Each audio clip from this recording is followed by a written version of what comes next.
Hello, everyone, and welcome to Season 3, Episode 10 of Energy versus Climate. My name is Ed Whittingham, and I'm joined by my co-hosts Sara Hastings-Simon and David Keith. You know, as we've talked about on this show virtually every single episode this season, more and more countries are committing to net zero emissions by 2050, including Canada. Canada is also committed to reduce its emissions by 40 to 45% by 2030. And at the end of this month, we'll get a glimpse of Canada's 2030 emissions reductions plan when it's unveiled by Federal Environment and Climate Change Minister Steven Guilbeault. Now, there is no shortage of ideas these days on specific technology pathways to get Canada to net zero, but generally, people agree on a few things. They agree on the importance of investing early in retooling the economy. That's better rather than leaving it to the last minute. They agree that innovation matters. So too does electrification. And we also agree that we really shouldn't bankrupt the economy in the process of decarbonizing. They also agree that industrial policy is an important tool to drive all of the above. So today we're actually talking about the role of industrial policy in getting Canada and the world to net zero. Starting with, what is it? How does it apply and not apply to areas like low carbon technologies? How is it different in smaller economies like Canada's compared to larger economies like the US or Chinese economies? And can industrial policy really help to solve the climate problem? To help us answer all of those questions, we've enlisted one of the world's best economists on the topic. Dr. Dani Rodrik is the Ford Foundation Professor of International Political Economy at Harvard's Kennedy School. He is currently president of the International Economic Association and co-director of Economics for Inclusive Prosperity. As two indicators of his influence, Dani has appeared both on Prospect Magazine's list of the world's top 50 thinkers and Politico Magazine's list of 50 ideas and the people behind them reshaping American politics. The latter for predicting globalization's populist backlash 20 years before Brexit and Trump. His latest book, Combating Inequality, Rethinking Government's Role, published last year, is part of his work to create more inclusive economies in the developed and developing societies. Welcome, Dani Rodrik. Thank you very much, Ed. Very nice to be with you and Sara and my Harvard colleague, David. Great to have you. So here's the format for the next hour. We'll talk news and not news to start. I'll then guide us through a discussion on the topic today until 15 minutes past the next hour, wherever you are. And after that, we'll get to your questions. You can send them in via the Q&A box throughout the webinar. And as always, please don't use the raise hand function or the chat box. Today, once again, our wonderful producer, Eva Voinigescu, will help us to manage those questions and live questioners. So let's start things off with this week's Energy versus Climate News and Not News segment. And based on our pre-show discussion, we think we have more news than not news. Sara, why don't you start us off? Sounds good. So maybe I'll start with the most recent. So obviously, as we're recording this, we've just all recently learned the news of the Liberal and NDP agreement to support the minority government and keep the Liberals in power over the next few years in Canada. And I thought it was interesting, actually, Catherine Harrison had pointed out that climate wasn't top of the list in sort of the announcement of what was said about that agreement, coming only after, pharmacare and some other topics. And I think, to me, that is really reflective of where we are in the policy sort of timeline for climate action in Canada. And I think that a stable government over a few years that maintains a commitment to climate actually has the chance to make some big progress, because we're at a point now where we have the general framework, we have, carbon pricing, we have all the right, big announcements in place. Now it's really down to the day in, day out work of setting up the regulations, getting all the rules in place, running the programs. And so, I think the fact that there isn't a lot of news on climate there could really reflect, acknowledgement of that's where we are and the potential for that work to be done. So I agree with the stability. I guess what happens when the Liberal government in areas like climate policy doesn't go far enough, fast enough for the NDP, that supply and confidence pact. I don't know how long it'll last and how binding it is, but it's fresh news, so it's definitely news. All right, Sara, you've got another one that sort of combines a few things around the EU and, of course, what we talked about before, the terrible war going on in Ukraine. Yeah, so I think when we talked about it last, and in particular in terms of the energy impacts, we were talking about, how this might impact demand and what could be done on the demand side in the near term. And so since we last spoke, the IEA has released their 10-point plan to cut oil consumption globally. And I think Nico Software has a nice thread going of all of the different announcements that have been made by different EU countries around accelerating the energy transition. And it's too long to list here, but has all kinds of additional investments in building out renewables and moving faster on vehicle electrification. So, obviously these are, the IAA, I think, focused on some very short-term things that can be done, including things like, reducing the speed limit, things that we saw frankly, in previous oil crises. But then I think we're starting to see those announcements of other actions that, won't happen overnight and aren't going to take place tomorrow, but I think will really have the potential to accelerate that transition over the next, say, decade. Great. David, you saw something that Bill McKibben had published recently on a related note, and then I heard Bill McKibben speak on The Current, I think it was Friday of last week. I think he was speaking because of this article. So it's a major new article of his in The New Yorker. The title is "In a World on Fire, Stop Burning Things," with the subtitle, "The Truth is New and Counterintuitive. We have the technology necessary to rapidly ditch fossil fuels." I'm going to call this not news. So I think Bill McKibben is absolutely fantastic, from his 1989 End of Nature to his leadership in 350.org. But I think that this presupposes a kind of simple view of the world that is not addressing the actual problems we have. So just to be clear, as a technical matter, I believe it is correct that we have all the technologies we need to go on the pathway to decarbonization starting today. I agree. But the way this article and that line of thinking is put forward supposes that the problem is just political will. To put it bluntly, it supposes that if fossil fuel companies had no political power, if we had a well-managed, benevolent government that wanted to cut emissions along with achieving a bunch of other social ills, it would just be easy. Because, in fact, cutting emissions is just easy and cheap if the fossil fuel companies' corruption would just end. That's kind of the point of view that McKibben puts forward. And I think it just gets it deeply wrong and increasingly looks unhelpful.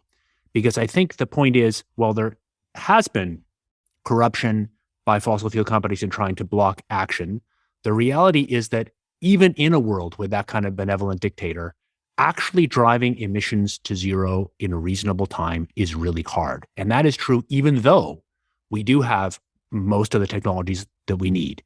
And Bill McKibben's article, as similar to other articles that deal with this, conveniently ignores all the realities about the hard parts of the transition and about the cost of the transition and the trade-offs. So I too think that was not news. I didn't read the New Yorker article, but I did hear him speak very convincingly on The Current. It was not news that Bill McKibben, by his own admission, said, "I'm really pissed off." He was, though, fundamentally pissed off about the war in Ukraine and what it's doing and the atrocities there. But then he did, of course, use this as an opportunity to talk about that transition. And it is not news that McKibben, as a great a thinker and an author that he is, he wrote the preeminent first book on climate change that you mentioned, The End of Nature, David, that he is a bit unrealistic, I think, in his assumptions around how fast we can change out infrastructure. What is news, if I can pivot for a second, is Japan.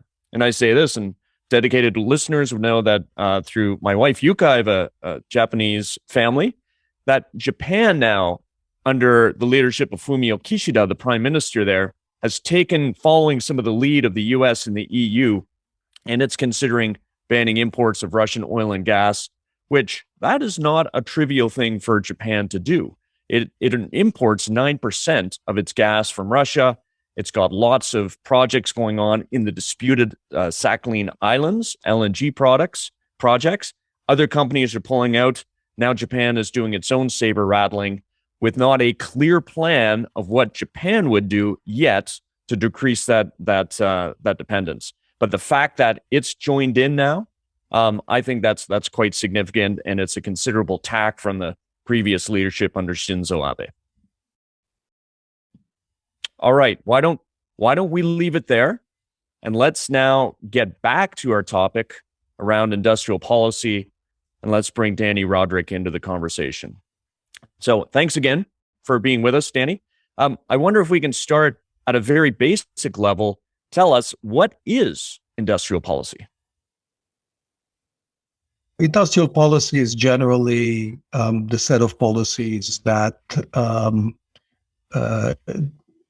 direct the resources of an economy, what is being produced, where investment is going, what kind of innovation takes place, to direct production, investment in innovation in a direction that's somewhat different than what markets on their own, left to their own devices, would take us in.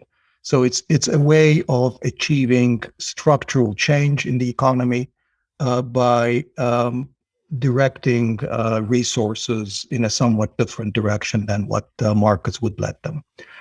So that's generically what industrial policy does.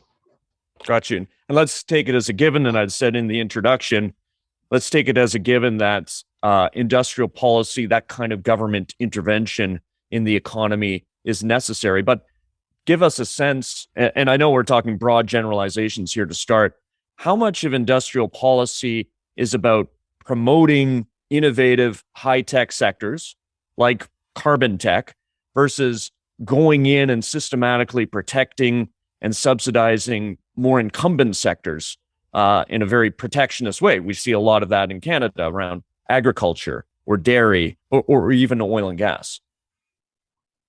So I think we should probably sort of step back here for just a second and consider the broader set of debates and controversies about industrial policy. And I think it's fair to say that until recently, industrial policy, was not held in very high regard, and part of that sort of negative reputation of industrial policy is due to some of the well-known failures of supporting enterprises that never end up becoming productive, supporting declining sectors, essentially using industrial policy as a substitute for social policy, or supporting even sometimes national champions that won't effectively become very successful globally. So there's certainly a lot of examples where governments have intervened, and they have intervened not very effectively.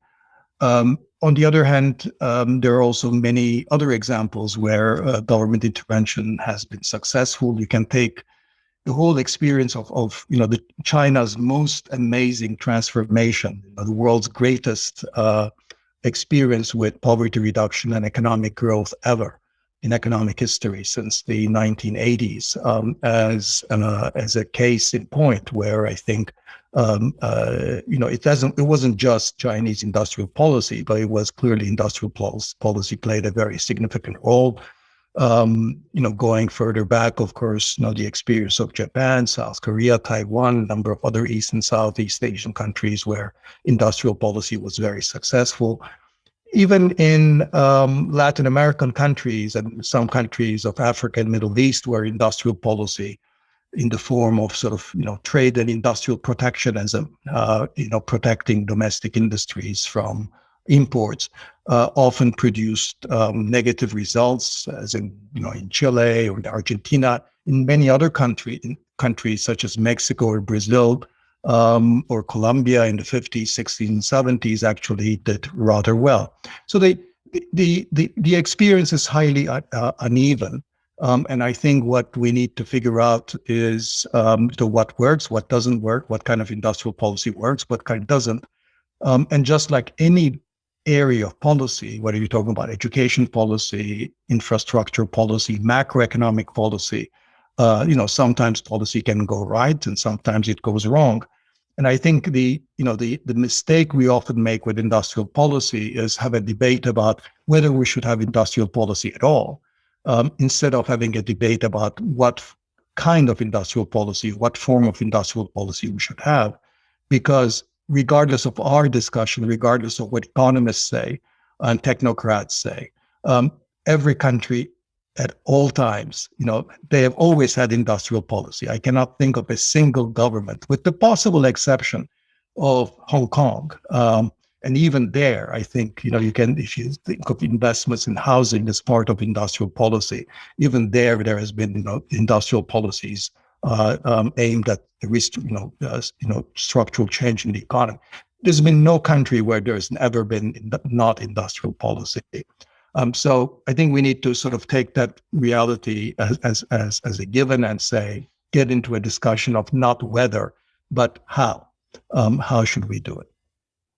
This, Dani, reminds me of a conversation we had on our last show with Greg Nemeth, University of Madison, Wisconsin, talking about how solar became cheap over a period of decades, and then lessons that we could apply to other forms of low carbon technologies. And he identified a few underlying conditions that really helped that, one of which was the free movement of people and of labor and goods, and ultimately adoption of policies across borders. Have you done similar research? And what would the top 3 or top 5 underlying conditions, what are those underlying conditions in order for industrial policy to be successfully implemented versus unsuccessfully? I think that there are a couple of things that are very important. One, I think, you need to be very clear about what the objective is. And I think too often governments conflate a number of different objectives. So if your objective is jobs, or, becoming a better global competitor, or raising living standards in some, areas of the country that might have been left behind, the climate transition, all of these things are going to be requiring different types of policy. So I think, as you rightly said at the outset, that too often under the guise of industrial policy in the past, governments invested in economic activities that were activities of the past, that is supporting declining industries, rather than industries of the future, those that were going to be leading the way. I think today there is a kind of I fear that there is the makings of a similar kind of a mistake, at least in the U.S. discussion, where, of course, industrial policy is back, and it's self-consciously back. So that's very good in terms of what I was saying before, that we're actually discussing how to do it. But that there is a sense that with industrial policy, you can kill several birds all at once, that you can accomplish the energy transition, you can create good jobs, you can, address the needs of declining regions, you can have more resilient supply chains, you can be a better competitor against China in high tech, and that you also, succeed in your geopolitical rivalry with China and other nations. You cannot have an industrial policy that's going to be achieving all of those things simultaneously. So rule number 1 is you have to be very clear about what your objective is. So if you have a climate or a decarbonization targeted industrial policy, that has to be, priority number 1. So you're going to want to have a combination of carbon prices or emission standards on the one hand, with programs that are going to be targeting directed innovation in clean and renewables. Okay, so that's going to be number 1. If you're targeting, good jobs, quite frankly, there's the overlap with a kind of a green transition prioritizing industrial policy is not going to be that large, because on balance, this focus on decarbonizing the economy is going to create some jobs in some parts of the economy. It's going to destroy some jobs in other parts. on balance, I've not seen evidence that that it's going to be a source of a primary source of developing good jobs. So again, so number one is be very clear about what the objective is. That helps you with the second thing, which is then you can set milestones. You can set standards that you're trying to achieve. Now, those don't have to be very concrete. In many of these technologies, we don't know what the path of technology is going to be.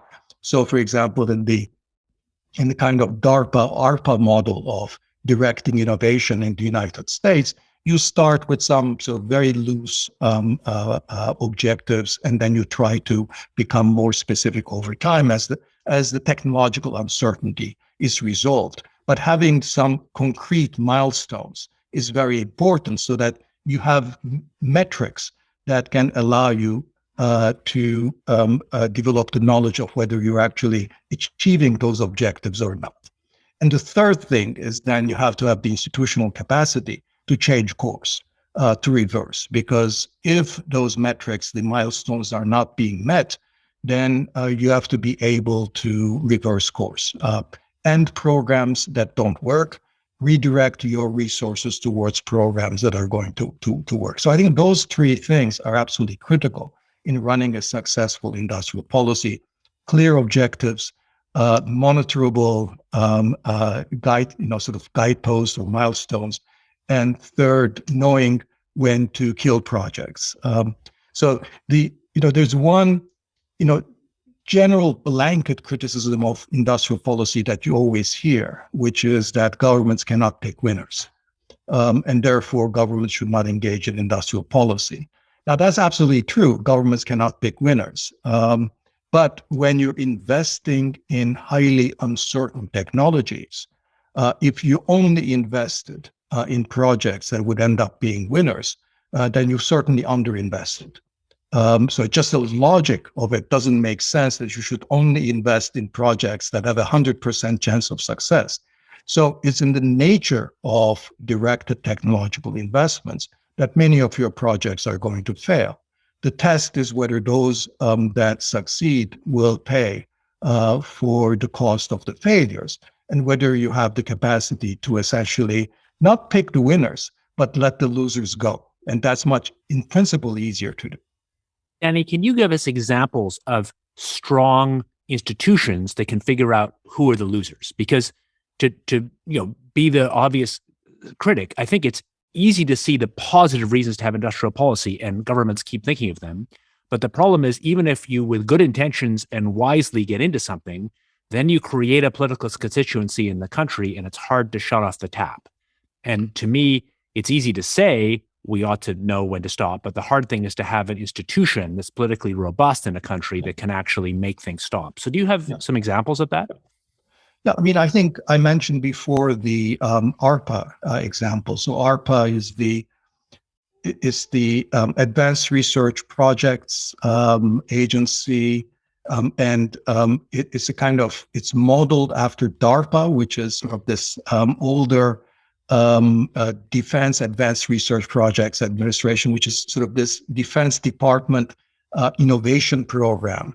And the model there is precisely a model where you have project directors who come for 3 to 5 years to direct a portfolio of projects. They're not government bureaucrats. They're not officials. They come from academia or the business sector, so with the technological knowledge.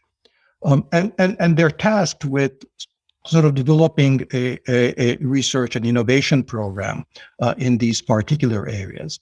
Now, you can build institutional safeguards to ensure that when programs that are not developing as anticipated can be weaned out, can be stopped. So I think the mechanism that is used in the kind of DARPA-ARPA model is, first of all, the people who direct these projects are technocrats, they're professionals. And so they don't have they operate at some distance from the political masters. So they don't have a political stake in this.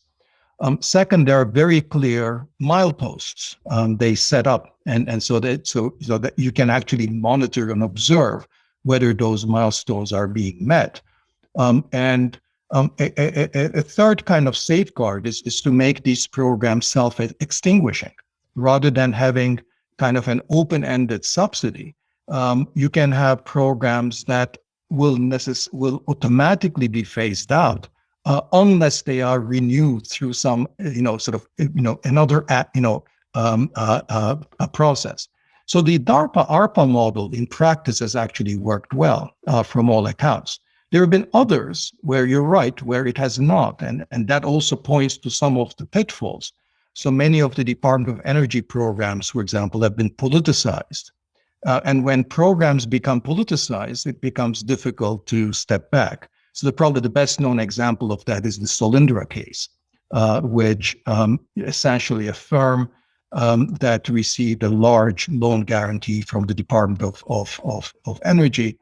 It was a firm that bet on the wrong technology for developing solar cells. And when silicon prices collapsed because of Chinese competition, then their technology became hopelessly uncompetitive.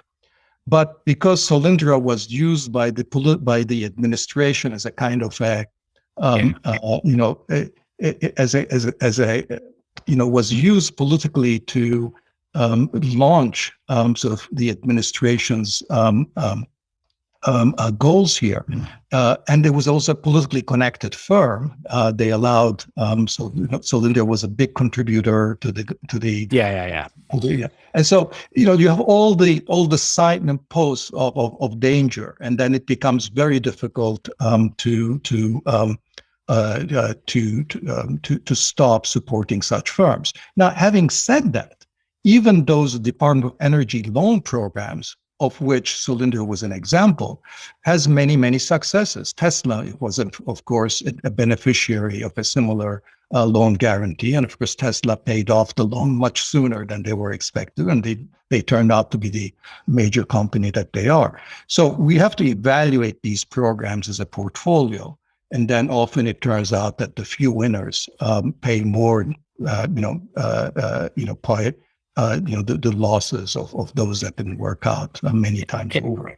Ed can redirect me, but I want to even go a step further. So I really agree that the ARPA-DARPA model for early stage innovation has been very effective because of the independence of the individual program managers and having a stopping rule. To me, the challenge more is with smaller economies that get some industrial sector going, some kind of national champion, where it is the declining technology, where the right decision is to kill it, but it's politically hard to do that. And can you think of examples of countries that have good institutions that can help to make the inevitably politically hard decision to kill things? Not to kill individual small research programs, but to withdraw government support for sectors where it's clear you're just supporting the old technology. Oh, there are certainly examples. I mean, example I gave just yet in class was, Chile. Now, Chile is often used as an example of a sort of a very market-oriented country that does not have industrial policy and so forth. Actually, one of the very interesting cases of industrial policy is in Chile, where the Chilean government set up an organization called Fundación Chile, which operated pretty much along the lines of kind of the DARPA-ARPA model, where it was essentially at arm's length from the government. So it was run by professional managers. So it wasn't directly politicized, even though it was a public, and operated on the principles of essentially kind of a venture fund. So it was a kind of a public venture fund. And it wasn't, sort of investments in early stage technology, so not high tech in the way that DARPA-ARPA does, but essentially investing in areas where there was some reason to believe that Chile might develop significant comparative advantage in. So Chile already had, for example, a salmon industry, but it operated with very poor technology, and it wasn't a very, major exporter. And so that was, in fact, the salmon industry was one of the, phenomenal successes of Fundación Chile. It turned out to be a major exporter. I think made Chile the second larger exporter of salmon. And Fundación Chile invested in a lot of different areas, but 4 of their investments essentially paid for everything else. And of those, the most important one was salmon. So it's so these things do happen, and I don't want to diminish the risks that you can make mistakes and go on supporting for too long failing sectors or failing enterprises. But just as in every other area of policy, I think you say, well, look at how many different ways in which education policy can go wrong. But we never say, well, let's not have any education policy. We just say, okay, what do we learn about the successful cases, and what kind of safeguards, institutional and political safeguards, can we put in place so that we have a higher quality public education system rather than a worse one? So I think it's really not that different in the case of industrial policy. I do. So it's interesting, like, David, your question, and sort of, to me, it exists on multiple levels in terms of like, how do you pull the plug on, specific project areas or specific sector areas versus this like really big challenge, which I think actually is one of the biggest challenges that we face in Canada when it comes to industrial policy related to tackling climate, which is what happens when you have a dominant incumbent industry that stands to lose from successful industrial policy, right? So, I think close to home, actually, here in Alberta, Dani, when you were explaining, elements of how to design successful industrial policy, what got me interested in the area first was the case of Aostra and the really development of the technology to produce the in situ oil sands in Alberta. Obviously not a climate success story, but I think an example of a successful industrial policy that shared a lot of, what you mentioned as far as sort of this, it was set up as this arm's length organization and had a lot of independence and was able to pull the plug on projects that didn't work, and importantly also to invest in projects without, significant funds coming from industry itself. But I think that the challenge today, and interested in, discussing this further, is that what's unique to me about the climate policy, and where I think, you see a lot of attention directed to CCS, because that's one area of potential growth, obviously, for the oil and gas sector. But fundamentally, if we are successful at getting on a net zero pathway, we are going to see a dramatic decline in the demand for oil and gas, right? And we have obviously a strong incumbent oil and gas sector in Canada, and they are, obviously supportive of elements of technology that are part of a climate solution, like hydrogen and carbon capture and storage. But the potential downside of that decline, I think, in the work that I've done looking at kind of history of industrial policy, that's not actually something that one sees. You have these sort of industrial policy in areas where you're creating entire new markets, the moonshot that we like to talk about. You have industrial policy where you may be not necessarily, directly benefiting incumbents, but at least you're not doing what I think that successful climate policy would ultimately do, which is to directly, harm them, right? To use that kind of negative language. So I think that to me is one of the biggest challenges. And I think to date, when I look at what has been attempted in Alberta and Canada, it's largely to focus on those areas of potential growth, like hydrogen and carbon capture and storage. But I think that is insufficient. Those markets are going to be insufficient to take the place of the existing market today. And that is going to be a real stumbling block for successful industrial policy and sort of risk leading us down some of these roads. I'd like to talk about an industrial policy in a clean technology that I think in Canada has been a failure. And that's actually the policy around trying to create a domestic solar panel manufacturing sector in the country, which really got going in Ontario with its feed-in tariff program. And what has been the result? And it's also, I should say, it's been largely supported by very punitive tariffs on imports of Chinese solar panels, which only has the effect of passing on additional costs to developers of utility scale solar projects in the country, which eventually just pass those costs on to consumers and then makes those projects less competitive compared to, say, unabated natural gas projects. But what the result has been is that Canada on the manufacturing side has been a manufacturer of last resort, whereby if you can't afford your panels coming from China or Vietnam, or the US is also, it has tariffs as well, and it can't get any kind of domestic supply of its own, it turns to Canada. And then it'll go to a very few companies. Production will ramp up. There'll be lots of announcements about jobs, and politicians will get on the hustings and say good things. And then quietly, 8 to 10 months later, after that order is fulfilled, then all those people are let go.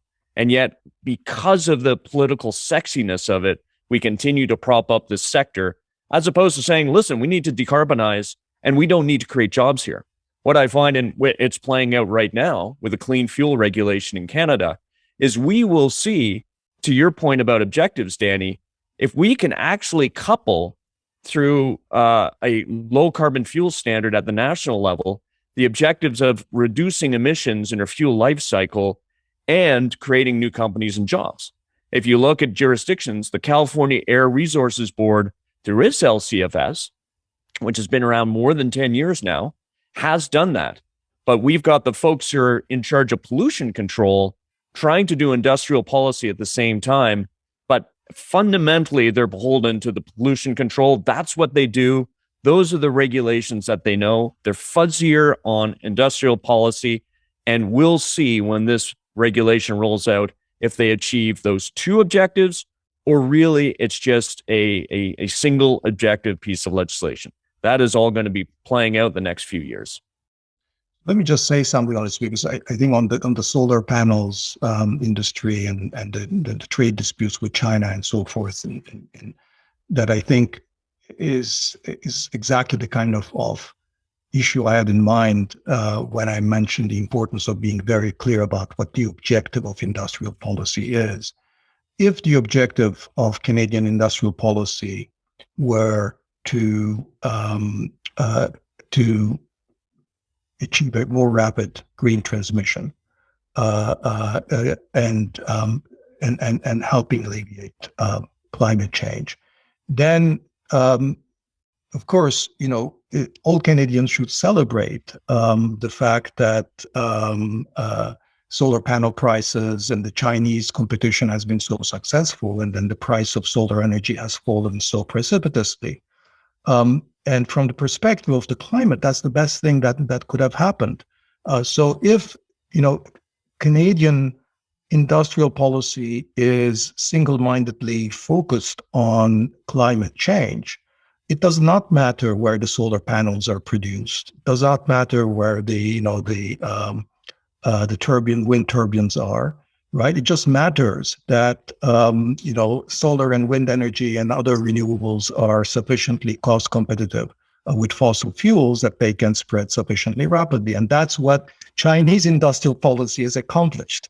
That their, sort of subsidies on solar and wind has been a very major factor behind the global reduction in the price of solar and wind.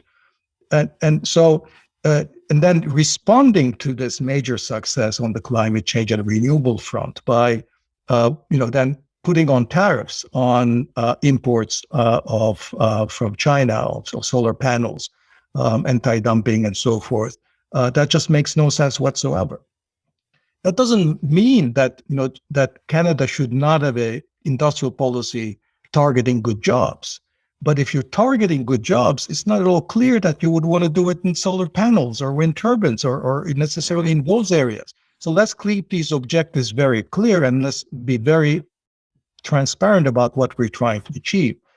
In most advanced countries today, the reality is that if you really want to create good jobs, that those will have to come from services. They're not going to come from globally competitive tradable industries. Employment in those industries is shrinking everywhere, including in some of the countries that have been the most successful in manufacturing, such as Germany or South Korea, and certainly now increasing even in China.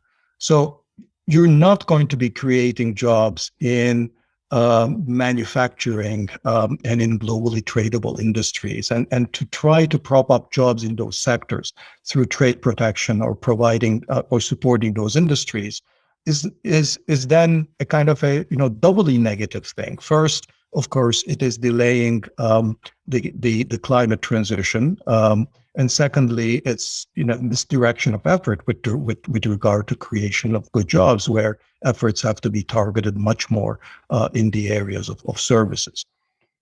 We've got a couple challenges here, Dani, that and Canada-specific challenges I'd love to get your thoughts on. One is our starting point. So when we really started thinking about energy transition, at the risk of being a little pejorative or dismissive of my own country, I'm a very proud Canadian, but you could say that we are really good drawers of water and hewers of wood. We're a natural resource-based economy, and oil and gas is a material contributor to our exports, to our GDP. 20% of Canadian goods and exports. It also accounts for 26% of Canada's emissions. The other one is that in Canada, we tend not to do big policy rethinks very often. We do them very infrequently. So, we don't have national commissions to say, well, what really should the future sources of value of the Canadian economy be? We're 3% of the global economy. Are we important? How do we figure in? Now, I would like to give a shout out to a recent report that came out, published by the Transition Accelerators, Sustainable Prosperity Institute, and Pacific Institute for Climate Solutions, that said, hey, solar manufacturing, that's not one of the pathways we should go down. They identified 7 categories of clean tech and green energy. And they say, if we do that rethink, then this is how we should focus our capital, our skills, and our policy. And I'm looking at the list here. The 7 are medium and heavy duty zero emission vehicles, alternative proteins for the ag sector, green aluminum, mass timber for sustainable buildings, green chemistry, hydrogen, and CCUS. You can poke holes in each of those. They may be the right list, they may not be the right list, but it isn't your typical let's manufacture solar panels and wind turbines, recognizing that we've lost that fight already to the Chinas and the Vietnams of the world. But here's where we think we could have some competitive and comparative advantage.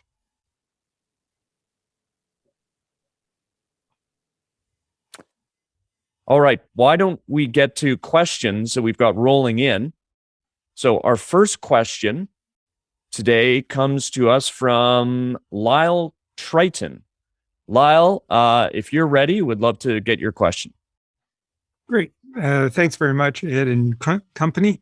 I've been in the metals business quite a long time, and we've seen massive investment announcements in the last couple of months for electric vehicle and battery facilities here in Canada. But they're frankly just big empty warehouses without a supply chain to feed them. Canada can produce many of the critical minerals needed for these facilities more cleanly than most countries. And we just saw Volkswagen secure a deal for some of the highest carbon nickel in the world. But lately, all we've seen is encouraging language from the government, but no real significant industrial policy on mining and processing of these critical minerals. Any thoughts on how we can encourage doing more of that domestically rather than jurisdictions with lower ESG standards?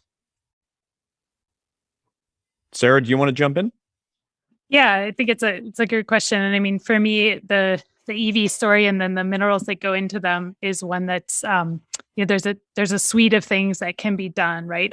Certainly on the demand pull side to create the policies that will create the local demand for those vehicles, to encourage manufacturers to locate in Canada and look up the supply chain there.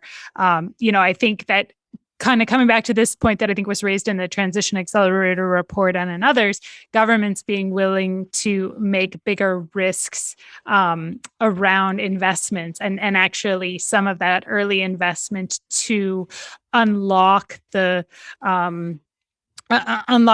building of the mining facilities and actually the processing plants and all of these components, I think is one. We have things like the infrastructure bank that has money to spend in principle. How could that be directed as well? So, and maybe I could also turn that over to Dani as well too. I think it's sort of, in some sense, it comes back to what is the standard, recipe for industrial policy when you're talking about some of these large capital projects, where in principle there is demand out there, and obviously then Canada can bring, as you say, the potential for higher ESG standards as well as supply chain security, and so what does that mean that government should be doing? So I think, typically when you look at how these things happen in the traditional sort of, East Asian kind of a setting where there's a good, history of, industrial policy, is that there are forums, there are institutions within which these questions can be discussed. So, the standard way in which sort of North Americans think about how policy is to be made is that policy is always sort of at arm's length. There is a sort of fixed set of regulations, fixed set of incentives, but don't come, if you're a business person, don't come and talking to me about any particular project or about any idea that you have, because that is going to be cronyism and lobbying and rent seeking on the part of the private sector. So a lot of the good industrial policy in practice happens in the context of forums of deliberation and discussion and exchange. So I don't know, obviously, all the details in this case, but it would seem to me that one would, in a good industrial policy environment, that local investors and local business entrepreneurs would have a counterpart that they can take their case to, whether a provincial government or a federal government, and say that here's where we're missing. Here's the elements that we have the basic technology, we have some of the suppliers, but here's what we're missing in the ecosystem. We're missing some of the specific training here. Maybe we're missing access to finance there. Maybe there is a kind of a regulation that's preventing us from investing in this particular area. And that the counterpart, the government, would be a coordinating agency or a forum where there is a kind of a capacity to undertake the evaluation of whether there's a case to support, to make investments in terms of public resources, to provide those missing public inputs, not necessarily tax incentives or public subsidies, because those are often the worst kind of public industrial policy, but to provide the kind of training that might be needed, to provide the kind of changes in regulations that might ease things, to provide the land if there are sort of greenfield investments, or to renovate or sort of work around brownfields. So to be able to be in a position, so the government needs to be in a position where it can provide those missing inputs when there are potential large-scale projects or clusters that can be developed, but they don't get around because there are issues with coordination or there are issues with public inputs. Andy, that was a really interesting comment. The way I hear that is the kind of classical view of what should be happening is that regulators are completely locked up in their regulatory boxes, and that it's crony capitalism if entrepreneurs get in to talk to them. And of course, in Canada, and I'm sure any country, it happens a lot. Obviously, people do get in to talk to regulators. But what I hear you saying is, instead of letting that happen on an ad hoc basis, we need a better structure to allow that to happen in a more deliberative way that recognizes that it's healthy to have it happen, but we need a structure to do it. And that makes me think about some of the new structures that are being developed in Canada. Yeah, and Dani, sorry, I'd like you, if you could also expand. You said that subsidies are often the worst kind of policies to use in industrial policy. Now, that's looking here in Canada, our Canadian governments love subsidies. They love to spread them around thinly to different industries, keep a bunch of political constituencies happy that way. It is easy for them to do, and it produces a ribbon cutting. So and it's matching funds also, right? That's a big one. Matching funds, yeah. So maybe expand also a little bit more on why do you think subsidies are the worst form of industrial policy? Or I think you said often the worst form. Yeah, I mean, subsidies are not, sometimes, what prevents an investment from taking place, or, an innovation from being launched, is simply lack of access to money or credit. So many small businesses, for example, lack access to credit. And one of the most important and most successful kinds of industrial policy in the United States has been sort of small business administrations programs to provide credit to small scale businesses. And in fact, that has been very important in the emergence of Silicon Valley into what it is today. These but that's because the credit or effectively the loan subsidy is being, it's really solving a constraint because small businesses, entrepreneurs don't have access to credit. But more often than not, when we're talking about the kinds of industries that we've been talking about, the constraint is not credit. The constraint is some part of the ecosystem that is missing, some set of public inputs that don't exist. Those could be training. It could be, misaligned regulations. It could be, absence of coordination that a bunch of, input suppliers have to make complementary investments. To none of those kinds of examples is subsidies or credit or more money the answer. Sometimes you just have to be, to provide the coordination or invest in the training or to provide, the changes in regulation. So what we know from the US is that probably the most expensive way to create jobs is through tax incentives, is through subsidies. And that instead, when you provide businesses with customized inputs and services that respond to their very specific needs, that's the customization is important.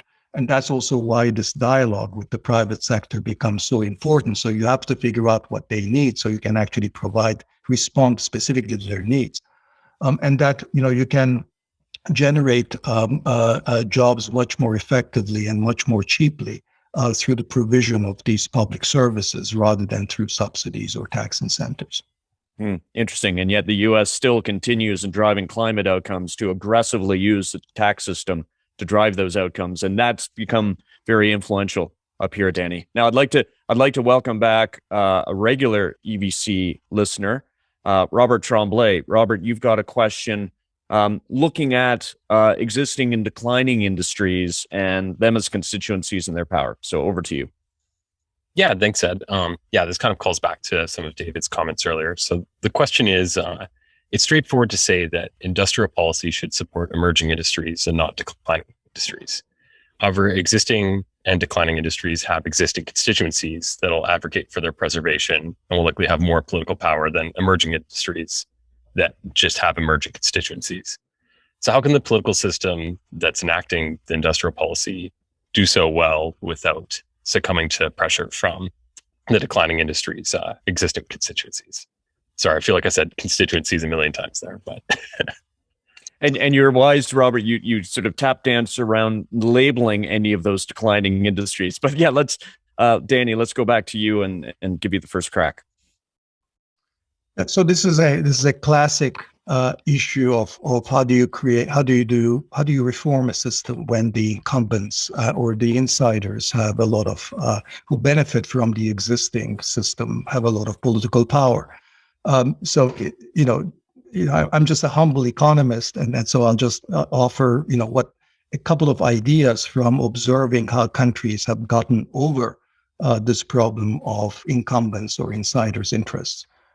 One is to actually sort of take it as given that they have their interests, and then keep their interests whole, and then sort of try to create areas where newcomers or new investors can reap benefits at the margin. And then over time, essentially, as the system grows, these new investments become a much larger part of the pot. And then rather than attacking those existing interests and trying to remove their political power, you let them be.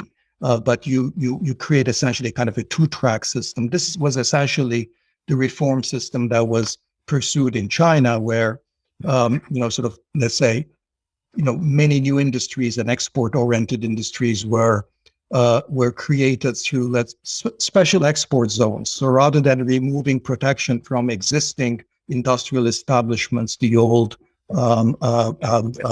public enterprises, you create new incentives at the margin. So you don't remove their privileges, you create profit and investment opportunities in those new industries that you want to create. So one general approach is this two-track system. And it works when the system is expanding overall, because as long as the incumbents don't grow, they end up being they end up being a smaller and smaller share of the total. The other general, so that's the two-track strategy. The second strategy is to try to change what they do. So a lot of companies have changed what they do. So, there the trick is to convince them that their interests have changed, that they have to now make investments in new fields and new enterprises, and get them to think differently of what their sort of medium-term interests are. And so change essentially these old companies, fossil fuel-based companies, into investors in renewables. And if you can convince them that's where the profits are, they might become leaders there too. So, so those, generically, those are two kinds of strategies where you can achieve change. And the practical details obviously might be very different depending on the context. Sara. Yeah, so just to add on a few other things to do, and I mean, it's clear that there is, I think, a lot for government to do industrial policy well, right? And this was mentioned before, but the idea that, government has to have its own capabilities, right? It has to have its own scientists and experts that can really engage in those conversations that we were talking about before. So you set up those conversations, but then you have to have people on the government side of the table who can really, differentiate what's real from what's not real that's being brought as options and what is actually possible. And that takes, deep technical expertise in organizations like, sort of national science organizations and others that exist in Canada. I think another way that, we've seen sort of big changes happen within society, and that applies within industrial policy too, is this idea of where are those constituencies and where does the power that the industry have, say an incumbent industry, where does that power derive from, right? So the extent to which there is a separation or a difference between industry as, the sort of company side or investor side, and say the workers or others that are sort of part of that industry, but in a sector that is, for example, declining, may not have, a lot of security within that sector otherwise. So I think that's another piece of this puzzle, sort of as things externally are changing, that there is a role for organization within those within constituencies and within the public within these areas. Maybe really quickly, just before we move on, but I wanted also to come back to this idea of the service sector and jobs within there that Dani, you mentioned earlier. And I think that's also, to me, a really underexplored area around green jobs, and the idea that we're often focused on green jobs as, okay, how do we make electricity or mobility in ways that emit less carbon? But I think that we can also take, a much broader view on what a green job is and the way that we value things that the service sector provides, and in particular, the care portion of the service sector. That is improving well-being. If you're a teacher, if you are a daycare worker, a nurse, others, you're doing something that may improve somebody's well-being in a way that may not be, super energy intensive. So I think that's also an important part of this entire conversation when we think about, how do we design industrial policy, that part that we may not normally think of as green jobs also needs to come into this conversation. So let's hear once more from Dani, last comment, and then unfortunately we're out of time. I'm going to have to wrap us up. So Dani, any parting words for us? So I'll just repeat something that David said at the outset when I think was discussing Bill McKibben's article, that driving emissions down to net zero is very hard. And the only way that's going to happen is with technological change. And technological change of a particular kind. In other words, directed technological change.